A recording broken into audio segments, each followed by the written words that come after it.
সকালটা শুরু হয় এক কাপ চা দিয়ে, কিন্তু তার আগে শুরু হয় জীবনের যুদ্ধ।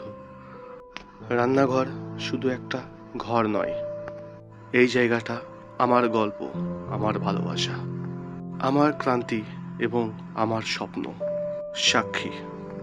প্রতিদিন সকাল হতেই আমি ছুটে যাই এই রান্নাঘরে, এই ছোট্ট একটি রান্নাঘরে। হাতে হাঁড়ি, পাতিল এবং মনে হাজারো চিন্তা। কারো জন্য লাঞ্চ বক্স, আবার কারো জন্য সকালের নাস্তা। নিজের খেয়াল রাখাও সময় থাকে না। মাঝে মাঝে মাঝে মাঝে ভাবি, আমি কি শুধু ইচ্ছি? কেউ বোঝে এই কষ্ট, এই বেদনা? কিন্তু যখন রান্না শেষ হয়ে যায়, কারো মুখে এক টুকরো হাসি দেখি, তখন মনে হয় এই ছোট্ট ভালোবাসা তো জীবনের বড় পাওনা।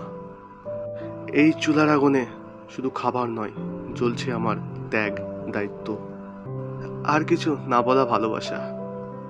প্রতিদিন সকাল সকাল ঘুম থেকে উঠে একরাশ মাথায় দায়িত্ব আসে। ঘুম চোখে ঘড়ি দেখি, ছুটে যাই রান্নাঘরে। চুলা জ্বালাই, ফ্রিজ খুলি, দেখি কি রান্না করব। মনটা বলে, আরে আবার সেই একই রান্না। কিন্তু হৃদয় বলে, ওদের মুখে হাসি থাকুক, তবেই তো মন ভরে। আমার কাছে রান্নাঘর একটা পৃথিবী। এই হাঁড়ি পাতিলের শব্দ, এই চুলার উষ্ণতা, সব কিছু মিলিয়ে মনে হয় একটি নীরব কাব্য। অনেকেই ভাবে রান্না করা তো সহজ, কিন্তু কে ভাবে প্রতিটি রান্নার পিছনে কত বড় ভালোবাসা লুকিয়ে আছে, কত যন্ত্রণা লুকিয়ে আছে। কখনো হাত ব্যথা হয়, কখনো পা টনটন করে, কিন্তু প্রতিদিন নতুনভাবে শুরু করি। কারণ আমিই জানি আমার রান্নার, আমার মেহনতের পিছনে আমার পরিবারের সুখ লুকোনো। ভালোবাসা, পরিশ্রম, কষ্ট সব মিলিয়ে রান্না করি।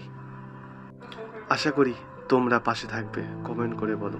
আর যদি ভিডিওটি ভালো লাগে, লাইক, কমেন্ট, শেয়ার এবং সাবস্ক্রাইব করতে ভুলবেন না। আরও এরকম বিভিন্ন ধরনের ভিডিও আপনাদের সামনে নিয়ে আসব। এখন আমি বানাচ্ছি একটি অমলেট। তার জন্য নিয়ে নিয়েছি কিছু পেঁয়াজ, বেল পেপার, মাশরুম এবং 2টি ডিম।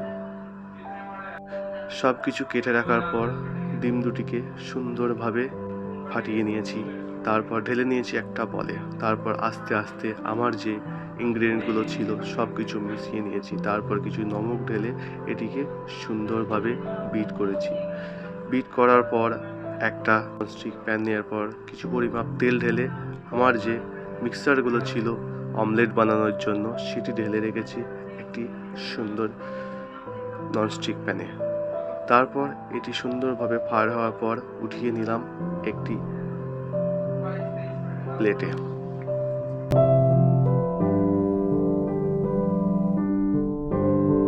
তো আপনাদের যদি এরকম আরও ভিডিও পেতে চান, অবশ্যই লাইক, কমেন্ট, শেয়ার এবং সাবস্ক্রাইব করবেন। চলো খেয়ে দেখে নিই খাবারটি কেমন হয়েছে।